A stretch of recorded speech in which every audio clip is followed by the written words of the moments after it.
probably switch to...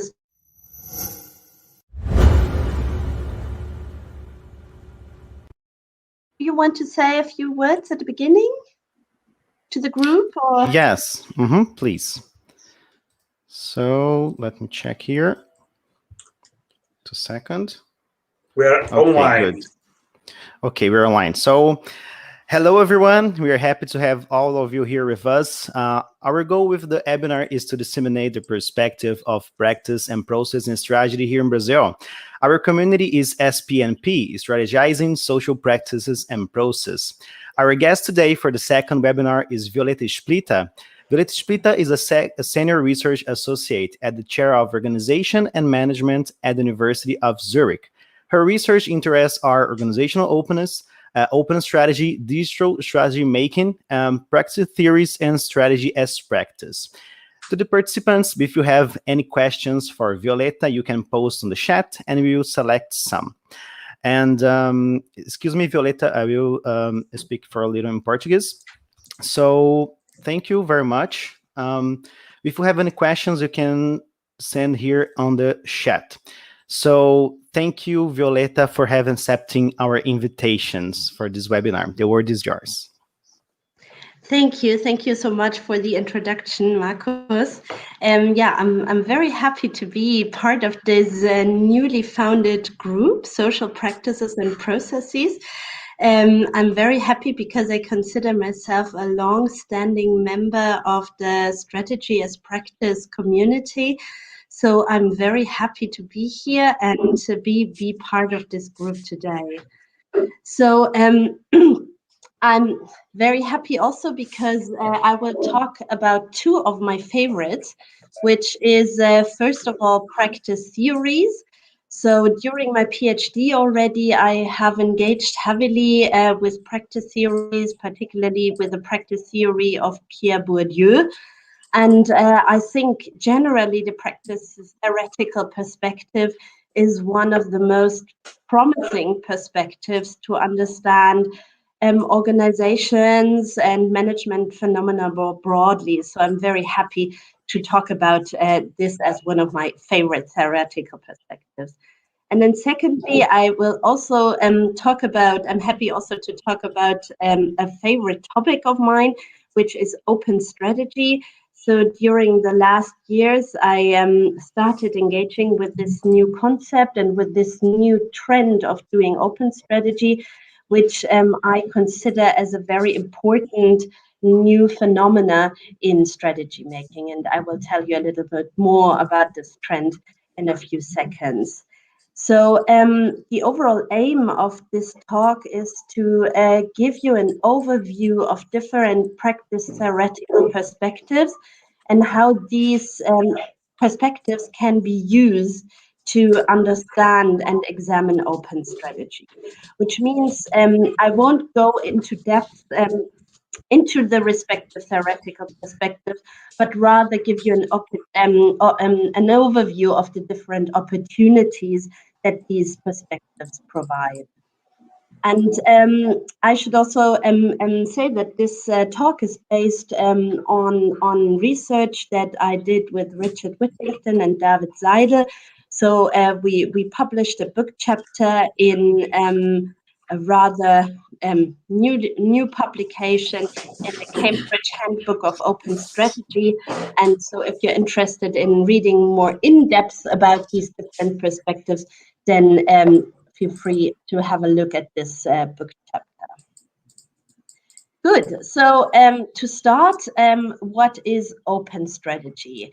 So I guess most of you are already familiar with this new trend or this concept. However, those who haven't heard about it yet, I will briefly give you a brief introduction into this new phenomenon. So what we can observe is that more and more organizations are opening up their strategy processes. So what does this mean?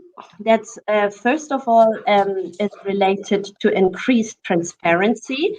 So we can see, for example, CEOs blogging, having blogs or maintaining blogs about strategic information, about their thoughts. So strategic information is becoming increasingly transparent and made accessible and available to actors who have been previously excluded or didn't know about the strategic information of organizations. So first is transparency, and the second dimension, if you will, is participation. So we can observe that organizations are increasingly participative in that they allow the wider public, so all actors outside, to contribute to the strategy making, or also internally, which means lower level employees are asked to contribute to the strategy making. So we can observe this new openness of strategy making across different kinds of organizations, so that, for example, governmental organizations like the City of Vienna, but also non-governmental organizations like Wikipedia, apart from the many private organizations that are listed here as to give you some examples. So based on that, why do I consider practice theories as particularly relevant and important to understand open strategy? So first of all, the new trend towards more openness gives rise to new strategy practices. So I already mentioned, for example, CEO blogs. So blogging is one particular new practice, but you can also consider crowdsourcing, so that the outside public is asked to raise ideas, to contribute their thoughts and suggestions. So crowdsourcing, but also inter-organizational collaboration or inter-organizational strategizing, that various organizations come together to strategize about particularly societal problems that extend the resources of one organization. I have some background noise. I think it's better now. Okay, good. I think it's better now. So apart from these new strategy practices, which can be examined through practice theories, I also think that practice theories are particularly suitable to study dynamics and complexities of open strategy. So in terms of dynamics, we can see that the strategy practices are changing towards openness. So when you draw on practice theories, you might be able to explain the change from more traditional to open dynamics, but also the complexities in terms of how they're related. And then, which is also mentioned here, is their application in real-life settings. So practice theories are also considered to be particularly close to the practitioners, because they study and focus on the doings of the practitioners. So in that sense, it might also increase the practical relevance of our research. And then what I would like to stress here, however, is that most studies that look at open strategy so far merely describe open strategy. So they describe how crowdsourcing or blogging is done, but they do not really examine the functions or the mechanisms how these practices work, what I consider a weak practice program. So these studies do not make use of the full apparatus that the practice theories can offer. And also they often assume that there's only one particular practice theory, whereas we know that practice theories have different philosophical traditions, and so they give they rise very different ontologies, and so they entail different concepts that allow you to focus on different aspects. So what I would like to stress here is that I'm arguing for a strong practice program, which means that the practice theories that allow you to look at open strategy not only allows the research to describe the practices, the new practices that come up with open strategy, but also allow to explain in terms of the dynamics and the complexities of these open strategy aspects. So what I would like to show you now is an overview of different practice theories, and I selected 5 in this table. I won't go through each of them now, but rather highlight the strength of these theories. And I selected those 5 in particular because they allow to address particularly interesting topics in relation to open strategy, but also because these theories are mostly cited when you look at open strategy research, but also at the related strategy as practice research. So when we start with Giddens' structuration theory, then you might know that Giddens' theory focuses particularly on agency. So his notion is that practitioners are able to change practices, they change the related resources and rules. So in that sense, they are very flexible in terms of how they enact their practices. And accordingly, this theory allows to focus very much on the change and the dynamics of practices in terms of how practices change from more traditional strategy practices to more open strategy practices. Then a very different theory that more or less stands in contrast with Giddens' theory is Bourdieu's praxeology. So here, this theory focuses very much on power and domination. So accordingly, when you consider open strategy, which allows new actors to have a say and contribute to strategy making, that could alter the or alternate the power relations. So for example, consultants as traditional strategy actors might not be as powerful anymore as they were in the traditional strategy context. However, with Bourdieu, you could also argue that there's still some kind of reproduction and domination by those powerful actors. Then you can also consider Foucault's theory. Foucault's theory is similar to Bourdieu's theory in terms of its focus on power. However, he also focuses on discourse and resistance.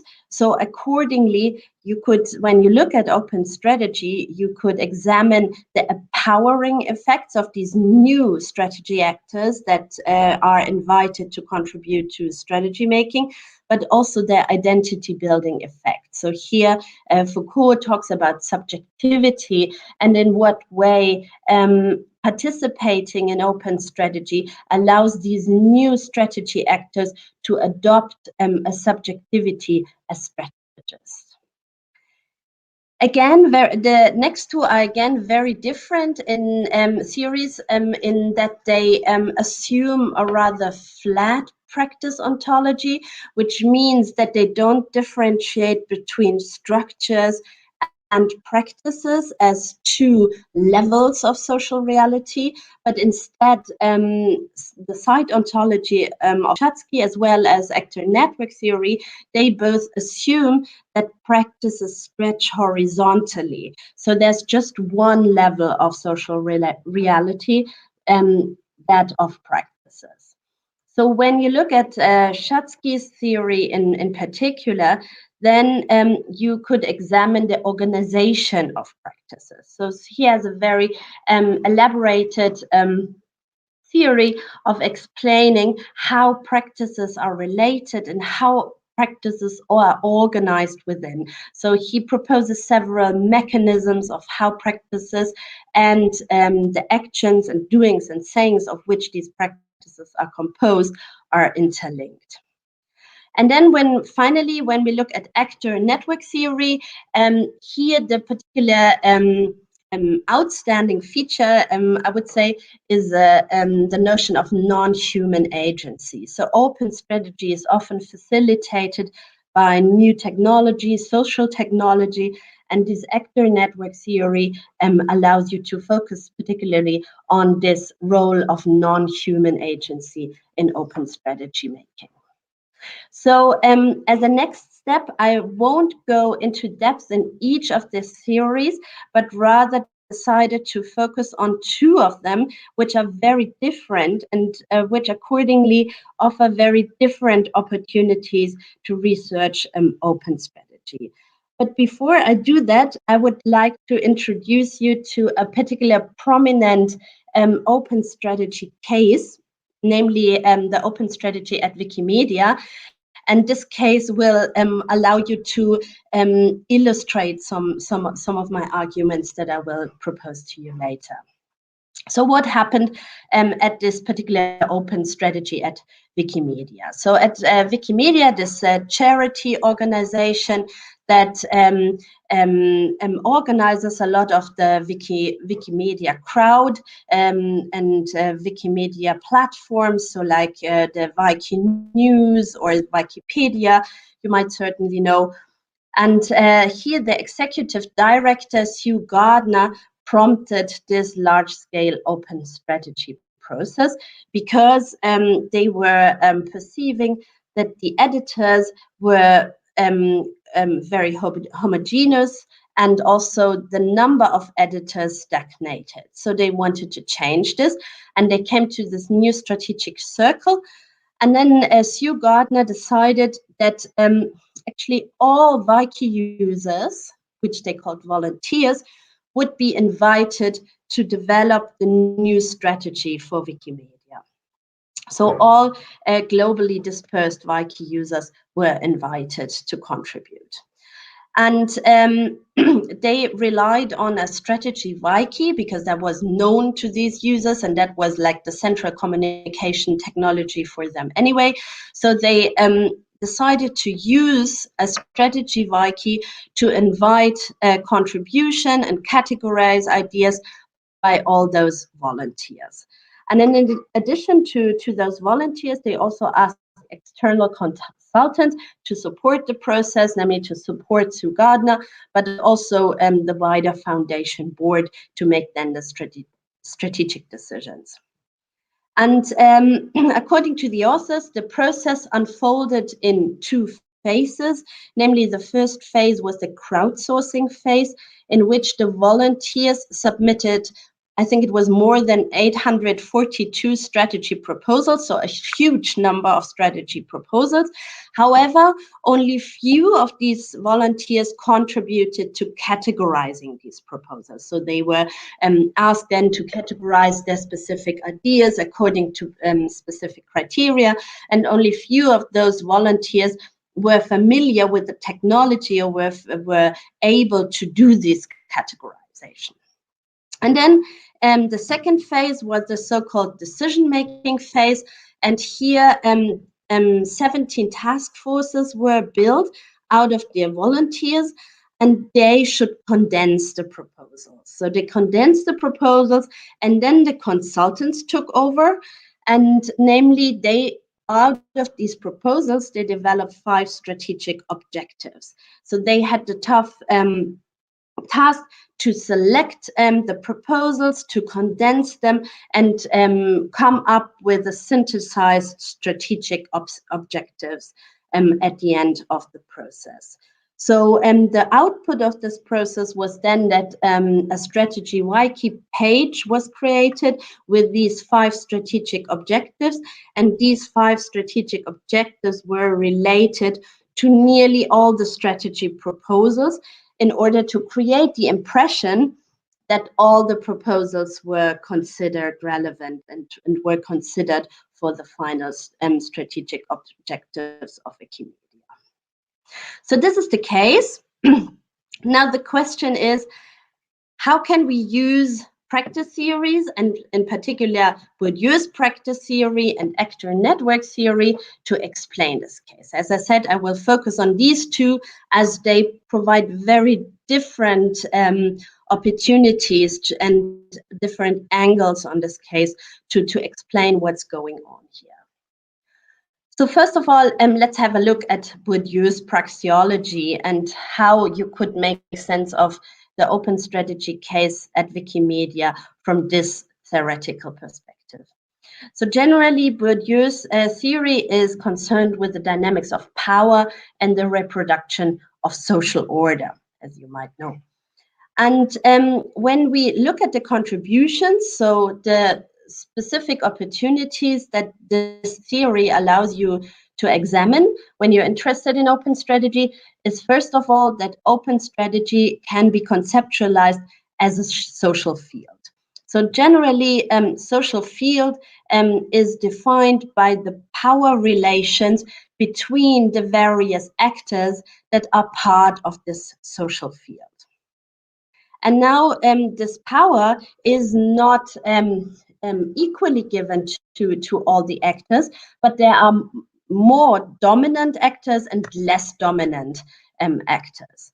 And then what this concept allows you is that you can explain that in open strategy as a social field, there's a continuous struggle for domination and control over or through the open strategy practice. So when we go back to the example of Wikimedia, you could show that, for example, various volunteers might struggle for control over the strategy practices. So what are the legitimate practices? What are the what are legitimized inputs to the strategy? But you could also look at the power relation between the volunteers and the board or Sue Gardner, and how then at the end the board and Sue Gardner overcomes or dominates the process by making the final selection among the proposals. So in turn and relatedly, this also shows that the power maintenance of Wikimedia's board, so their power is maintained despite the new open strategy practices. So despite their attempt to open up the strategy process to all those volunteers, the board still maintains their power because they are the powerful actors. They could just exert their control over the whole process and over the strategic decision making. And secondly, also related to the first point, is what you could look at is the capital, the different forms of capital of the various open strategy practitioners.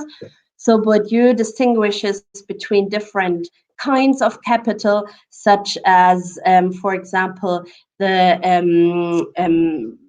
financial resources, control over financial resources, but also cultural capital, which means particular strategic knowledge or strategic expertise, but it could be also that one form of capital is customer knowledge, so knowledge outside of the organizational boundaries. So what this concept of capital would allow you is to identify the most powerful actors. And I put here maybe Sue Gardner in question as a question mark, because it might be that Sue Gardner possesses a particularly relevant knowledge in terms of knowledge of the company of Wikimedia. So she could exert a lot of power because she has the knowledge over the organization, which gives her legitimization to act in a particular way, in this case, to make the strategic decision. But it also allows the concept of capital would also allow you to explain the legitimation of practices by Wikimedia's board. So because they possess particular capital, they possess particular strategic know-how, for example, they could make the strategic decisions at the end. It could be also vice versa, that particular volunteers possess the knowledge of operational knowledge or knowledge about the customers, so that they can exert a lot of power. And then finally, another concept which is called illusio. So illusio describes the shared evaluation of specific capital. So, for example, that all actors in this field believe that strategic expertise is of particular relevance. And so this illusio, this shared evaluation of strategic expertise, for example, allows to explain the lack of resistance against ignoring and filtering ideas. So, as I said before, in the second phase of Wikimedia's open strategy process, the board and the external consultants were filtering ideas to synthesize the strategy, thereby also ignoring particular proposals. But however, the volunteers did not resist, even though it was announced as a very open or even maybe radically open strategy process. The volunteers just accepted that at the end it was rather closed because the board and the consultants took the decision. So they were not resisting, and Illusio could explain why, because they all believe in the capital, in the importance of the capital of strategic expertise. So in this sense, they were contributing to the reproduction of the power dynamics in this case. Good. So to sum up, what Bourdieu's theory then would allow you, if you're interested in open strategy, is to look particularly at the power relations among different groups of actors, but it would also allow you to examine who are the most powerful actors in this case, and why do they act in certain ways, because a lot of things are taken for granted and they believe in the value of certain. So to contrast that, I would like to also show you how this case could be explained from an actor network theory perspective, going back to Calon and Latour. So these two were mainly concerned with the social as a network of relations between humans and non-humans. So accordingly, if you draw on this theory, actor network theory, then you could examine the social technology, in this case the Wiki, as an actant, as a so-called actant. So for actor network theory, actors is everything that either acts or is granted agency. So in that sense, the Wiki exercises agency. The Wiki can be considered an actant, and it's even equally important as human actors. Because, for example, if you consider, for example, that the volunteers contribute their ideas through the Wiki, they insert specific information, so they post a comment, then this comment is processed by the Wiki, then the Wiki further categorizes it, for example, or makes it available to search engines. So in a way, the Wiki exercises some agency over this particular open strategy process by categorizing it and making it available to other actors. And then other actors might comment on it, and then the Wiki again processes this information and so forth. So it's particularly interesting because this way you can also explain how the Wiki becomes into being or acts into being by being part of the particular open strategy practices. So and then also what you could look at is how the Wiki is constitutively entangled with other non-human actors.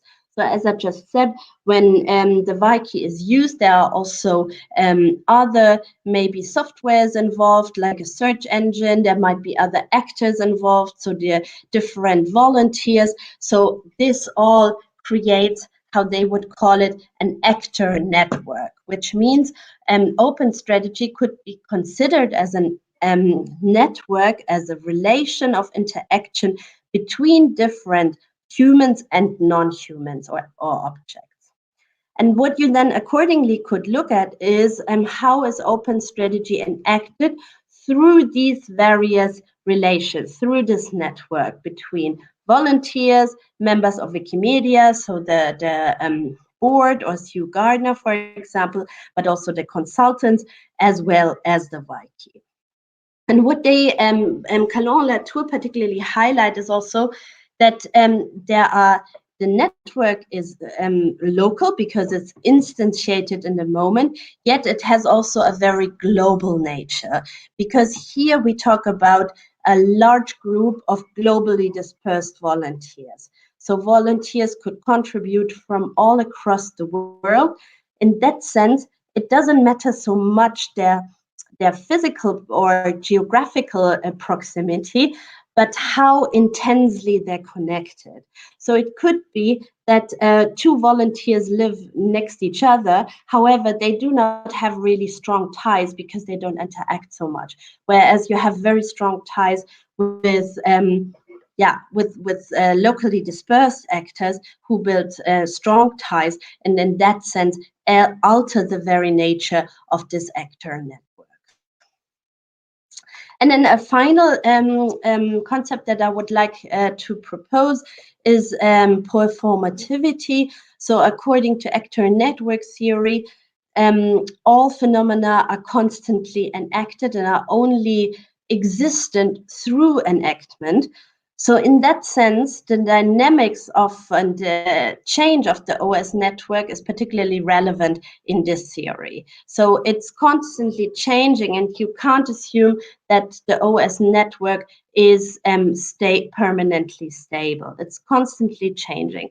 And in that sense, it's not only interesting how the OS or open strategy changes from more traditional strategizing practices, but also how it's continuously evolving. In that sense, it might be also interesting in how and why the meaning of the Wiki changes, which you could also explain through the concept of performativity, because initially the Wiki has a very central role, so all volunteers contribute their ideas through the Wiki, whereas in the later stage, in the decision-making phase, the Wiki loses its meaning, or according to network theory, it even ceases its existence because it's not part of this actor network anymore. So to sum up here is that actor network theory would allow you to pay particularly attention to non-human actors, social technologies most oftenly that facilitate open strategy, but also consider these non-human actors as part of a wider network through which open strategy comes into being. And to sum up these theories, and I also included the other theories here that I didn't mention now, is that you can see that practice theories offer a wide range of different avenues for future research. So first of all, the role of materiality, as we have seen just now in actor network theory, is very prominent. Then you could also consider the effects of power relations, as is particularly prominent in Bourdieu's theory. Then actor network theory would also allow you to elaborate on the dynamics and change when it switches, for example, from traditional to more open strategy practices.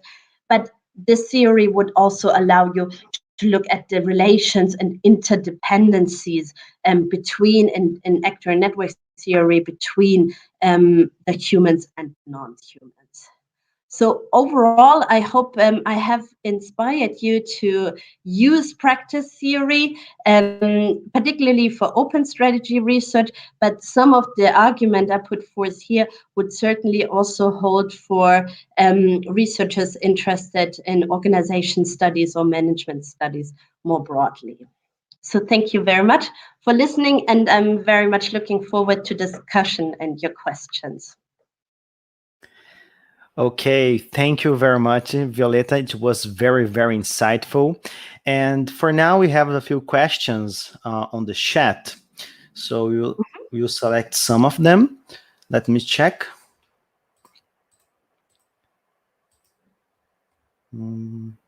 Just a second here. Okay. Christian, could you open the other's camera here for us, please? Eduardo and Rosalia, and also Natália, please.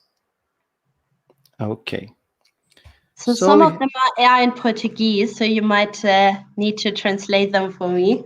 Yeah, we'll do that. Don't worry. So, Rodrigo, could you read some of them for us, please? Okay.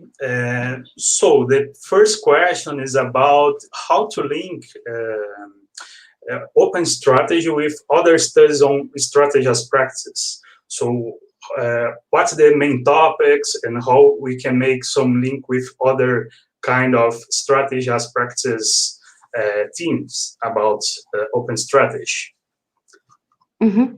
I think that's a very good question. So I think my first point would be that strategy as practice has also examined a lot of the more traditional strategy practices. Yeah, so strategy meetings as one example. So open strategy, while it's often facilitated by technology, it also refers to a lot of the traditional means. So that means that, for example, you could certainly, for example, compare the open strategy practices with the more traditional strategy practices, but also look at their relation. So I would argue that open strategy often still refers to this traditional practices. So they might still, in cases, have meetings, for example, where a lot of the findings that we already know from strategy as practice would apply also to the context of open strategy. So a lot is about comparison, but it might be also then to specifically look at the change or the transitions. Yeah. Okay, good. Thank you. So, Eduardo, could you select another question for Violetta, please? My own question.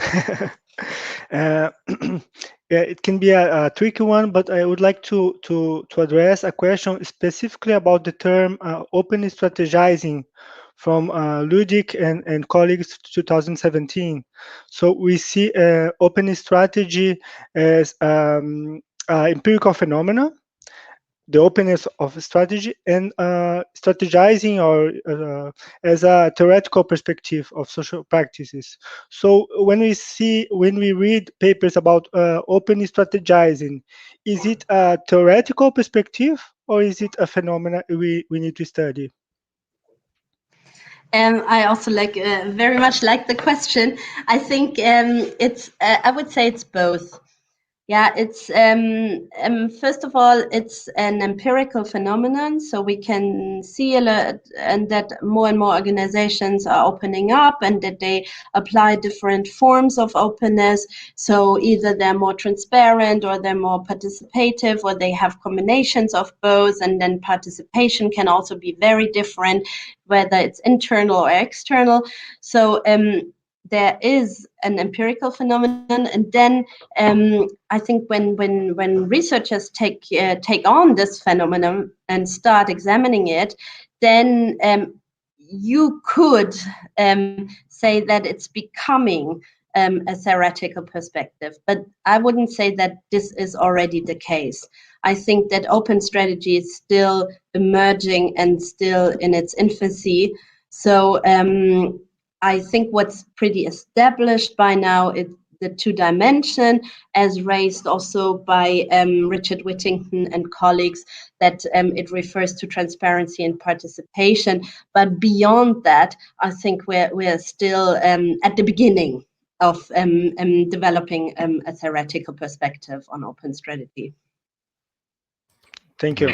Thank you very much. So we have another question. Please, Professor Rosalia, could you? Yeah. I have a question here. How openness and closure paradox should be controlled in a complex or dynamic environment? Okay, this well, I first of all, I think I have to think about the question. So yeah, what I think can be said is that we know that inclusion and exclusion are always in place in every open strategy case and every open strategy process. Yeah, so these are just pure or ideal types, or let's say parts of or polars of a continuum. So there's as Dobosh and colleagues have also shown, is that openness requires exclusion, because you have to decide on, for example, the rules and the procedures of participation, but or strategic decisions are still made by the top management. That doesn't mean, however, that more people are still invited to contribute and thereby also shape the strategy making. Yeah, and so I would consider this as two parts of the same coin. And if I understood you correctly, then you mean also then how openness responds maybe to societal challenges, or?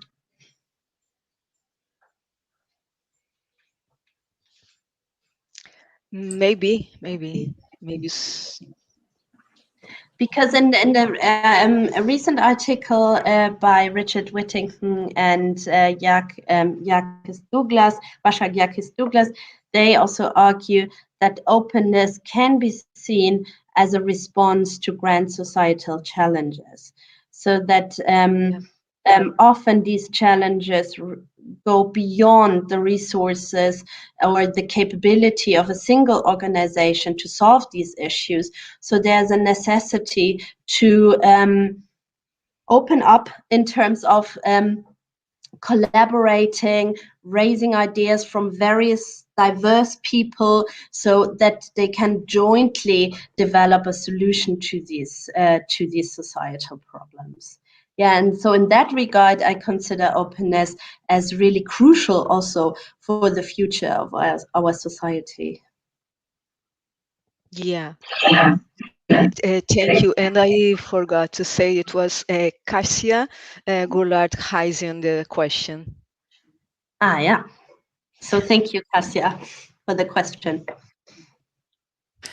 Okay, thank you. And we have another question here. And so we have a question from Jorge Carneiro. Is open strategy most directly to the strategy formulation, or it can also be applied to strategy execution? That's a very interesting question, because in one of the papers we're actually discussing this question as well. So what we say there is that open strategy, let's say it entails a different meaning depending on the part of the strategy process.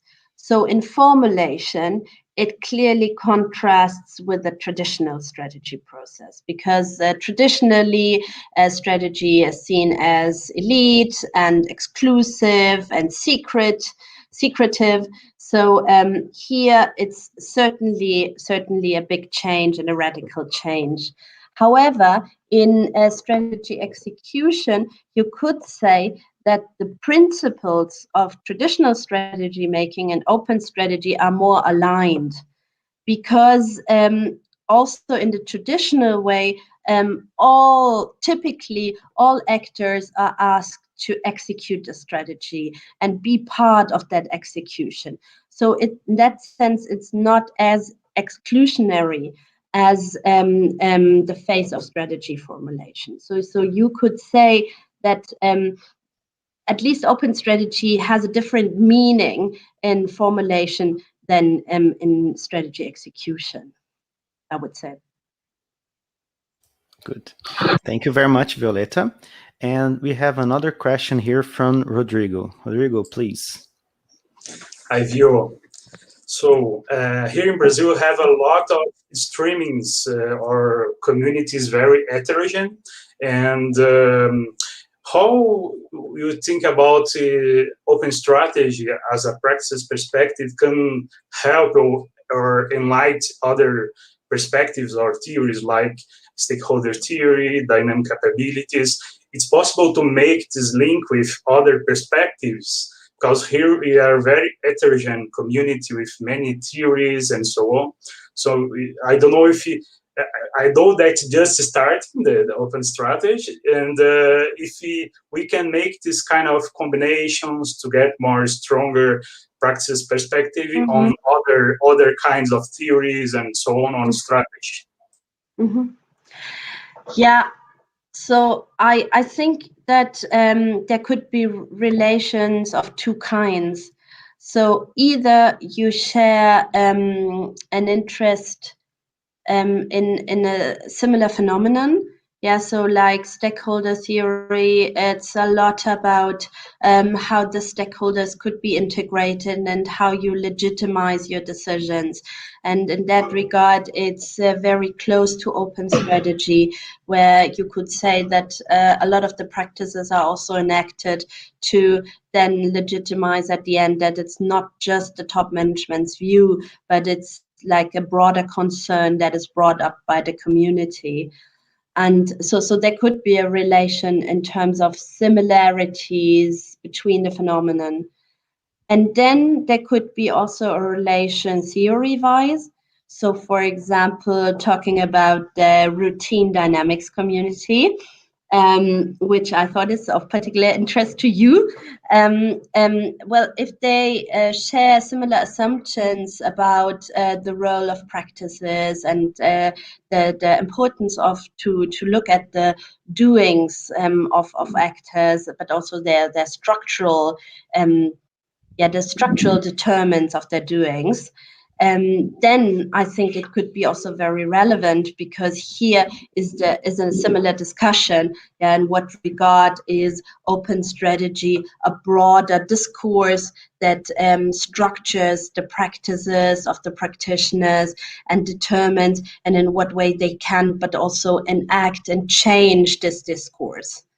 And so there could be similarities to this community, for example, but there might be also other communities that are interested in practice theories or have relations to practice theories, like leadership as practice, for example, or other as practice communities, with which it's certainly worth also entering a dialogue and getting in touch. Great, thank you. Nice, thank you very much, Vio. And we have another question from Professor Fernando Jimenez. Please, Eduardo, could you? Yes, he wants to know about if open strategy combine emergence with deliberation in strategic planning. If you combine the emergence and the deliberation of strategy. Yeah, to some extent, yes. However, I would say the emphasis is not so much on whether it's planned or emergent, because that can happen that can be the case in any strategy process. So here, really, the question is more who. Yeah, who is included, excluded, to whom is strategic information made transparent or accessible. Yeah, so here I think it centers more around the actors or the practitioners of strategy making, whereas in your question, it's more the kind of strategizing. So open strategy can also be planned or emergent. Yeah, so I would say that there are parallels. Yeah. Okay, thank you. Yes, very good. I would address another one, and then Marcus can finish. But I would like to know, from a performative point of view, could open strategy bring a better practice of strategy making?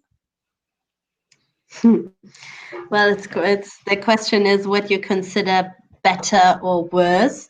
when we say we aim for more diversity and more inclusion, then it could be a better practice.